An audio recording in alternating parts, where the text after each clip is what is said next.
Video pembagian uang selama 1 menit 29 detik oleh paslon Bupati dan Wakil Bupati Muba nomor urut 2, Toha dan Rohman, viral di media sosial.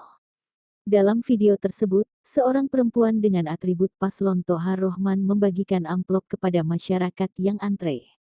Salah satu tim menyerukan, "Simpan, simpan, amplopnya simpan." Ketua tim pemenangan Toha Rohman, Chandra, belum mengetahui video tersebut. Paslon Toha dan Rohman akan memeriksa dan menanyakan video tersebut kepada tim mereka setelah berkampanye di zona A pada tanggal 12 Oktober tahun 2024, setelah sebelumnya berkampanye di zona B pada tanggal 11 Oktober tahun 2024.